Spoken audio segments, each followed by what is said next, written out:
The tree is known by the fruit it bears is probably one of the greatest pieces of wisdom from the Bible. And I want to explain it to you, and we'll get to the tree of knowledge in a second. But you see, when they said that the tree is known by the fruit it bears, they're not just talking about your results. You see, your fruit essentially is what you create. It's what you bring into existence.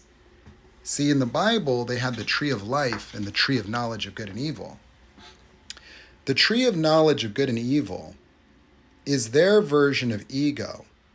It's talking about the domain of the mind of analyzing, particularly in words, where the deceiver, aka the serpent or Satan, that Jesus had to conquer, is the voice of the mind. Tempting you to go and figure it out. More knowledge. How often is it that you are in this pervasive crusade to understand? You see, you need to understand because you don't have access to the tree of life. The limitless expanse of human consciousness that is free, that exists independent as an experiential overlay to the three-dimensional architecture of reality. It answers your prayers. It works in servitude of you, but not when your ego has you in its death grip. You see, the ego is a Chinese finger trap of the mind because it necessitates its own existence. The ego creates the fears of rejection, the fears of failure, the fears of abandonment, the fears of not belonging, and then mandates that you fix and change yourself and promises you a future where you've proven yourself, a future where you're healed, a future where you're happy, a future where you're successful. That is the deal with the devil. And the tree is known by the fruit it bears. Your fruit is your word. Your fruit is who you are. Your fruit is what you're creating. It's your intention. You see, narcissists cut the tree down. Narcissists devalue, negate the tree, trying to corrupt its roots, in total denial of the fruit itself. You see, they're envious, they're jealous, they're entitled. They want to take your fruit and then deny that it's even good. They'll take everything from you and give you no feedback. That is why they're depicted as demonic, because they bring you to hell, where hell is a subjective ego state. The Tower of Babel speaks to human civilization run by ego, where people individuating themselves, just like we do in education, where we take away the communal nature of people, transforming them into validation-seeking machines. Why is it that when people need to heal, they have to find a community later? Where all the most valuable life lessons of community, of communal thinking, of Socratic learning, of cooperation, that is necessitated for us to continue to survive, is totally left out of education. And we're funneled into cubicles or the front lines, where we're just consumers, where our value is now measured. And you want to talk about the mark of the beast? Well, you could say FICO score, social security number. You could say your income. You could say what's in your bank account. And so when the human being's value got reduced to numbers, we lost all semblance of reality, where the gift of life is overlooked, where human beings, without connecting to their higher self, are like icebergs floating around on this dark ocean, with the bridge of communication the only thing we have to connect one tip of an iceberg to the next.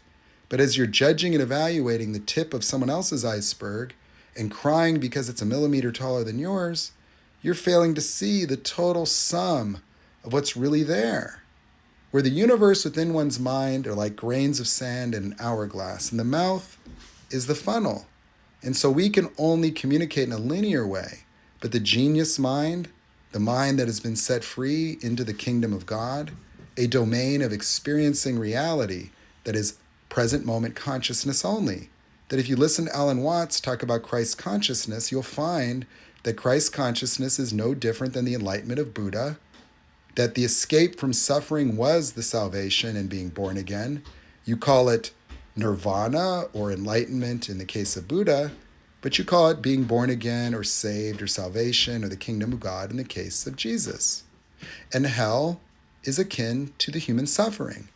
And if you've ever been in a relationship with a narcissist, you will find your lowest self.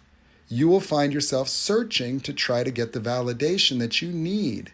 And so the voice in your head happens to agree with your narcissist. Yes, you're broken, you're not good enough. And now we have this whole subjective field of psychology, another book that doesn't have a single page about being healthy, that just gets thicker as we get sicker. And so the three people that agree about you in your life are going to be your narcissist, your therapist, and your psychiatrist, where you're trying to figure out what's wrong with you, because that something's wrong with you is the animal fight or flight reaction just repeating in a paradoxical malformation of the neurological patterns of the sympathetic nervous system, where you as a child created your own Adam and Eve moment. You see, you were an innocent child at one point. Look at a young child, eyes open, no boundaries, no fear. Then something happens. Their first fight or flight reaction improperly programs a litany of triggers. A litany of triggers.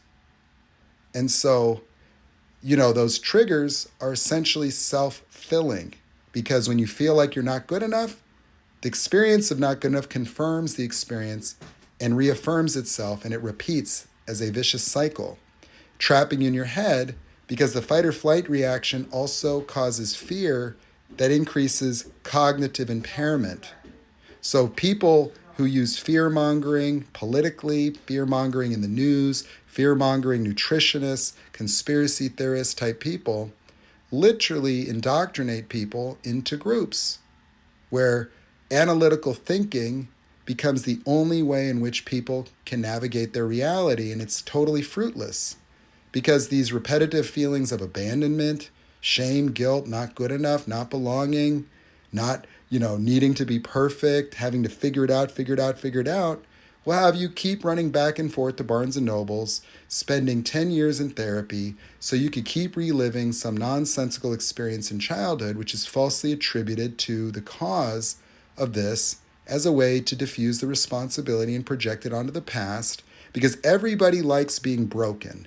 Why do you like being broken and not good enough? Why do you like being able to define what's wrong with you? Because when you define what's wrong with you, you temporarily shut off the thought process. That's why you'll go read a book and think you got the answers, then get triggered later and feel even more broken because you should know better. But you see, as long as you get to be broken, you don't have to be accountable. As long as you're the victim of your past, as long as it's your parents' fault, that is why the Bible told you to forgive your parents. It doesn't matter what they did wrong.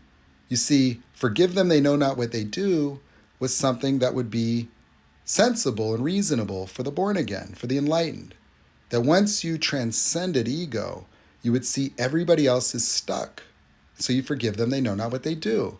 And when Jesus said to you, you will know me when you know my Father, Father, aka God, aka consciousness, when you encounter the infinite expanse within your own mind, when you have an awakening, a spiritual awakening, a Satori experience, when you touch Christ consciousness, when you have what Alan Watts had, what Ram Dass had, what I have, what Buddha had, what Jesus had, you will see it's normal.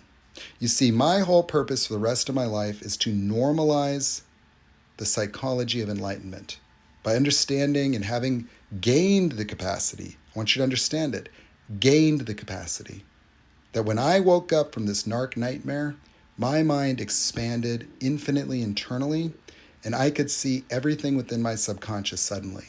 The idealizations were vivid, and every memory expanded to include everything that was formerly subconscious. And being in the company of narcissists strikes and evokes fear, because I can see straight through them. I can feel and sense things emotionally that normal people cannot, because my level of empathy is nearly supernatural. That is how I discovered the triggers. These reactionary dynamics, I could feel them in other people for the first time and pull them out. And so if you look at my coaching methods, I discovered the Adam and Eve moment. And so when I say the tree is known by the fruit it bears, people will say whatever they want to devalue, negate, and put me down. But they cannot find me in their own opinion. That is how you fall short. Egos always fall short of the glory of God, aka the glory of consciousness. Because trying to pretend that you have a handle on reality is a big business today. everybody wants to pretend that they know what's going on.